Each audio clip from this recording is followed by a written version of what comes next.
कहानी 1980 के दशक की है। मोहन एक छोटे से गांव का रहने वाला था। मोहन के दो दोस्त आशुतोष और पवन मोहन के जिगरी दोस्त थे।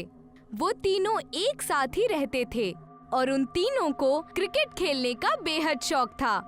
मोहन के घर में उसकी जीती हुई कई ट्रॉफियां भी रखी हुई थीं। वो तीनों अपने गांव के शमशान घाट के बड़े मैदान में क्रिकेट खेला करते थे। एक दिन दोपहर में जब मोहन क्रिकेट खेलने के लिए जा रहा था तो उसकी दादी ने परेशान होकर उससे कहा, बेटा, कितनी दफा कहा है तुझसे कि शाम के बाद शमशान घाट में नहीं जाते, लेकिन तू है कि मेरी एक बात भी नहीं सुनता। दादी, आपको ऐसा लगता है कि शाम के बाद शमशान घाट में भूत प्रेत हम लोग को पकड़ लेंगे? भूत प्रेत जैसा कुछ नहीं होता दादी। मोहन अपनी दादी की बात पर हंसता हुआ घर से निकल गया और वो सीधे शमशान घाट के मैदान में पहुंचा, जहां उसके दोस्त इंतजार कर रहे थे। उसे देखकर उसका दोस्त आशुतोष बोला, आज इतनी देर कैसी हो गई मोहन? तू तो जानता है यार, मेरी दादी मना करती हैं यहाँ खेलने के लिए। हाँ, उन्हें लगता है कि शमशान घाट के भूत हम सब पर हमला कर देंगे। उनके साथ गांव के और भी लड़के मौजूद थे। वो सभी लोग क्रिकेट खेलने लगे। उस दिन वो लोग क्रिकेट खेलने में इतने मशरूफ हो गए कि कब शाम हो गई और कब रात का अंधेरा फैल गया। वो सब मैच खत्म करके घर की ओर निकलने ही वाले थे कि तभी अंधेरे में उन सभी को दूर से उनके ही गांव का लड़का खेला आता हुआ दिखाई दिया। खेला भी बेहद अच्छा क्रिकेट खेलता था, जो हमेशा मोहन, आशुतोष और पवन को मैच में टक्कर देता था। पर वो मोहन को कभी हरा नहीं पाया था। खेला हमेशा अंदर ही अंदर इस बात पर जलता भी था। खेला ने आते ही उन सब से कहा, मैच अभी खत्म नहीं हुआ रोहन, एक बारी मेरे साथ भी हो जाए, तुझे हरा कर ही जाऊंगा। अगर ऐसी बात है तो कल का मैच रख लेते हैं, पता चल जाएगा कौन किसको हराएगा। इतना कहकर मोहन वहाँ से जाने लगा, मगर खेला ने मोहन का हाथ पकड़ लिया। इतनी गर्मी में भी खेला का हाथ बर्फ की तरह ठंडा था। रात के अंधेरे में उसकी आंखें बिल्कुल सपाट नजर आ रही थीं, जैसे उसकी पलकें जैसे झपक ही नहीं रही हों। मोहन तुरंत अपना हाथ खेला से छुड़ाकर बोला, हम सब बहुत देर से मैच खेल रहे हैं, अब थक चुके हैं। ये क्यों नहीं कहता कि तू डर गया है? अबे हम तुझसे कभी नहीं डरे, जब भी तू खेला है हमसे हारा ही है। आशुतोष सही कह रहा है, खेला रहने दे, हार जाएगा और फिर रोता हुआ अपने घर जाएगा। कौन रोता हुआ घर जाएगा, ये कुछ देर में पता चल जाएगा। आज तुम सबको मेरे साथ मैच खेलना ही पड़ेगा। खेला जिद पर उतर आया था और वो सब लोगों को बुरा भला कहने लगा। ठीक है खेला, आज आर पार कर देते हैं। अगर आज तू हमसे फिर हार गया तो दोबारा तू कभी जिंदगी में मैच नहीं खेलेगा। क्या बोलता है? वो तो मैं वैसे भी नहीं खेल पाऊंगा, लेकिन ध्यान रखना, मेरी बॉलिंग पर अगर तुम में से कोई भी आउट हो गया तो वो इस दुनिया से जाएगा। खेला की बात सबको बेहद अजीब लगी, लेकिन सब ने इस बात को नजरअंदाज कर दिया। कुछ ही वक्त में टॉस हो गया और खेला को बैटिंग करनी थी। मोहन ने मुस्कुराते हुए कहा, तू तो टॉस में ही हार गया खेला। मेरी बॉलिंग पर तू ज्यादा देर कभी नहीं टिक पाएगा। कुछ ही वक्त में क्रिकेट शुरू हो गया, मगर मोहन की टीम ने देखा कि मोहन के हर बॉल पर खेला छक्के ही छक्के मार रहा था। सभी लोग खेला को इस तरह खेलता हुआ देखकर हैरत में पड़ गए। आशुतोष को पता नहीं क्यों बड़ा अजीब सा लग रहा था। रात के अंधेरे में शमशान घाट पर खेला का चेहरा बेहद डरावना होता जा रहा था। मोहन, मुझे कुछ गड़बड़ लग रही है। खेला अच्छा खेलता है, इसमें कोई शक नहीं, लेकिन खेला के अंदर ऐसी फुर्ती मैंने कभी नहीं देखी। लगता है आज ये कुछ ज्यादा जोश में है। आशुतोष, तू जरूरत से ज्यादा सोच रहा है। 2 ओवर के मैच में खेला ने हर बॉल पर छक्का ही मारा था। खेला को हरा पाना अब मोहन की टीम को नामुमकिन लग रहा था। अब बैटिंग करने की बारी मोहन की थी। तभी मोहन के हाथ से बैट आशुतोष ने ले लिया और बोला, पहले बैटिंग मैं करूंगा। क्या तुझे मुझ पर भरोसा नहीं? भरोसा है, लेकिन तू हमारी टीम का सबसे अच्छा खिलाड़ी है।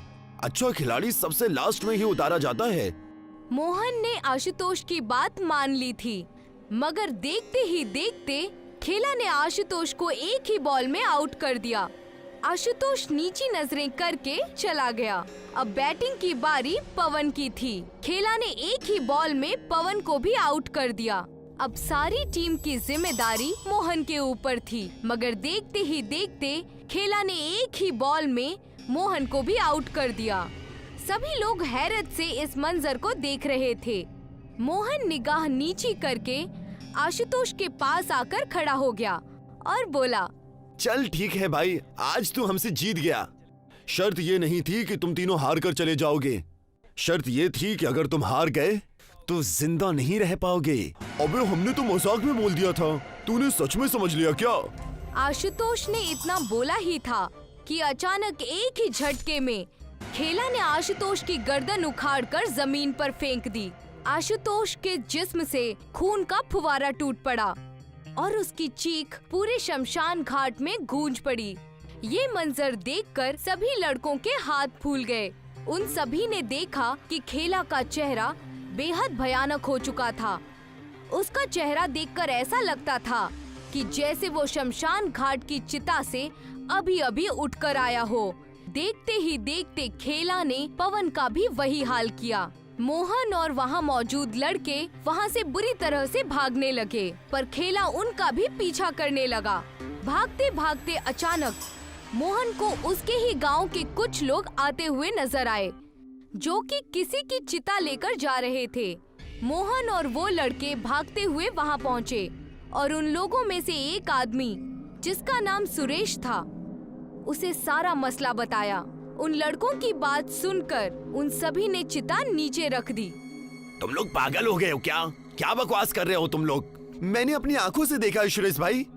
खेला ने मेरे दोनों दोस्तों को बड़ी बेरहमी से मार डाला। उसका चेहरा बड़ा ही भयानक था। तुम्हें लगता है पूरी बात नहीं मालूम मोहन? खेला तुम्हारे दोस्तों को कैसे मार सकता है? आपको मेरी बात पे यकीन नहीं है तो इन लड़कों से पूछ लो।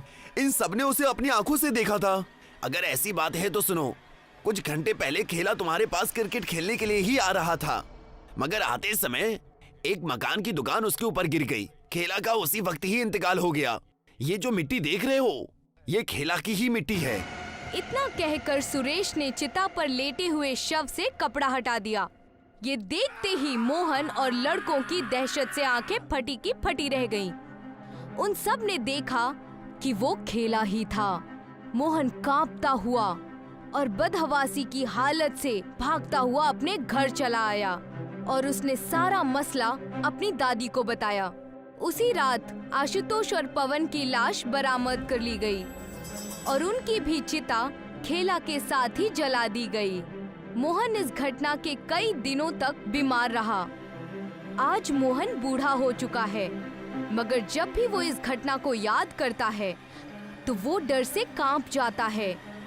वो खेला की ही भटकती हुई रूह थी।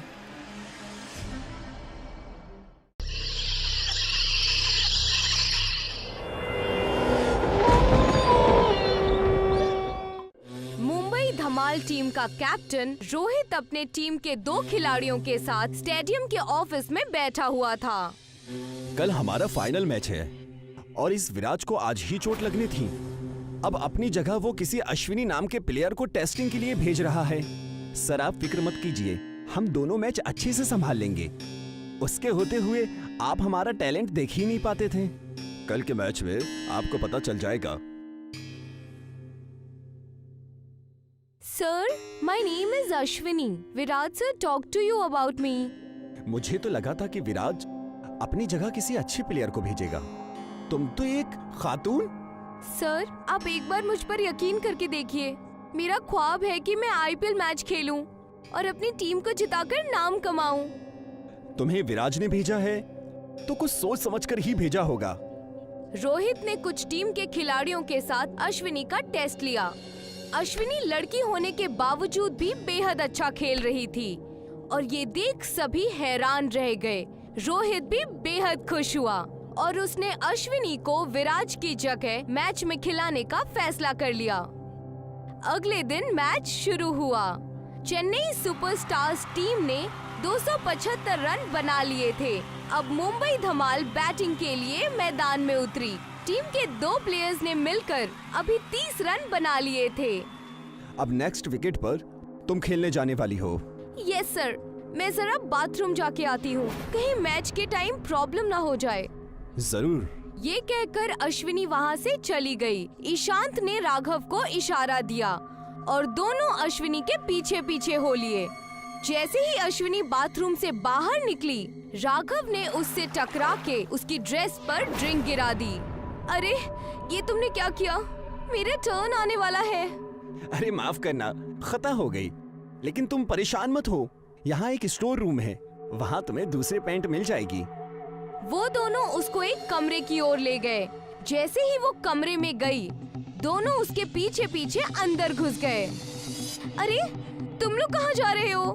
हम कब से इस मौके की तलाश में थे कि हम दोनों मिलकर टीमों को जिताए और अपना नाम रोशन करें। आज वो मौका मिला है तो तुम हमसे वो छीनना चाहती हो, वो भी ये खातून होकर। तुम दोनों पागल हो गए हो क्या? ईशान उसका गला पकड़ लेता है। राघव बैट उठाकर उस लड़की के सर पर मार देता है।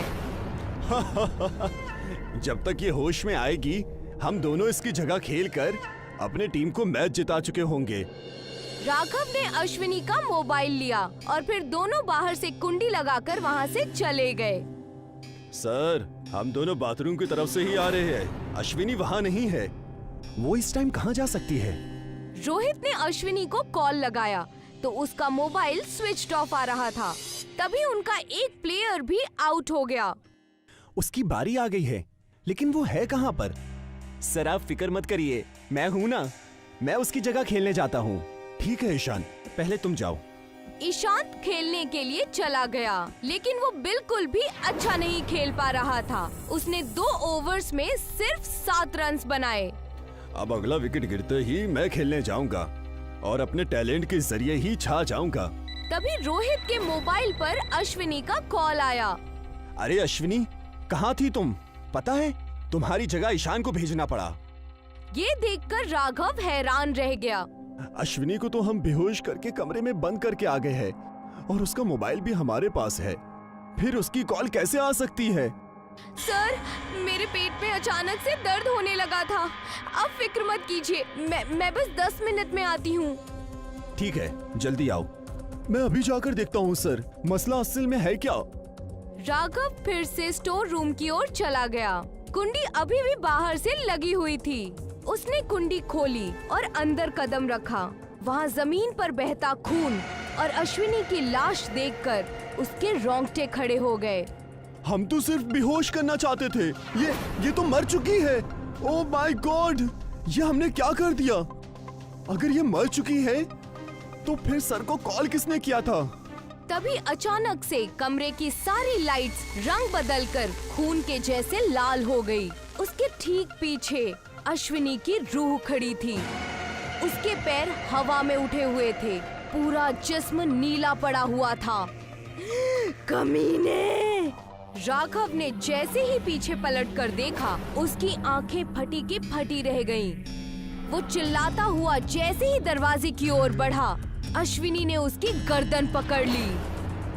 आज बनेगा तू man of the match. Ashwini ने अपनी लाश के पास से बैट उठाया और राघव के सीने पर हमला किया।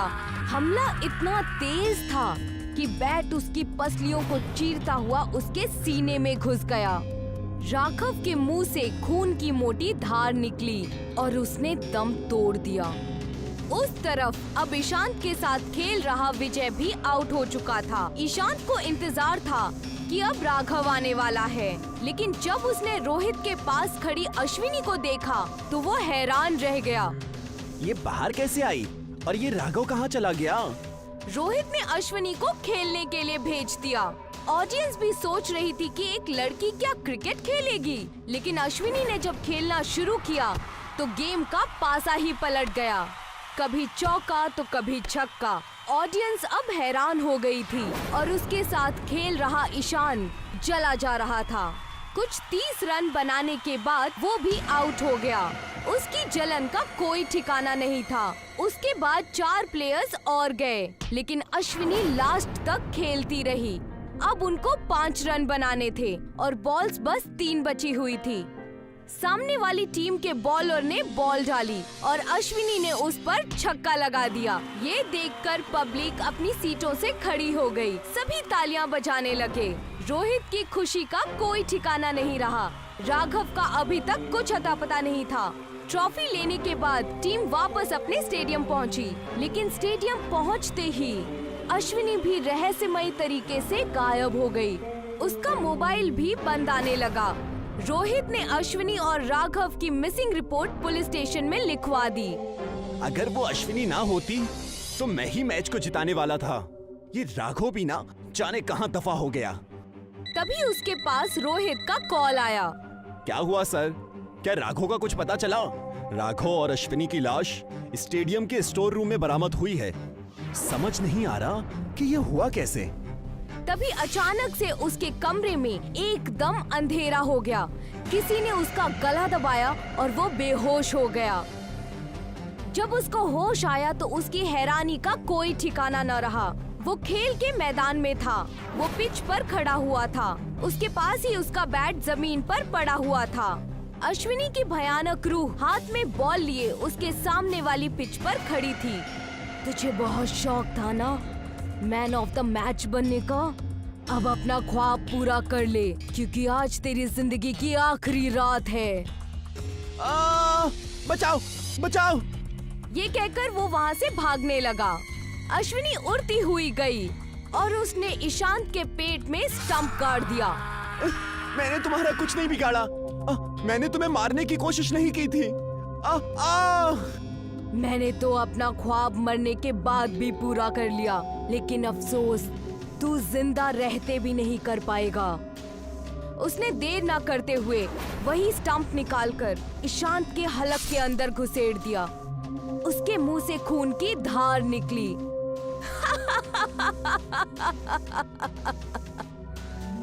तीनों खिलाड़ियों की मौत की वजह आज तक कोई जान नहीं पाया, लेकिन अश्विनी ने एक लड़की होकर जिस तरह से अपने पहले मैच में ही अपनी टीम को जिताया था, उसके इस कारनामे से उसका नाम हमेशा हमेशा के लिए क्रिकेट की दुनिया में अमर रहेगा।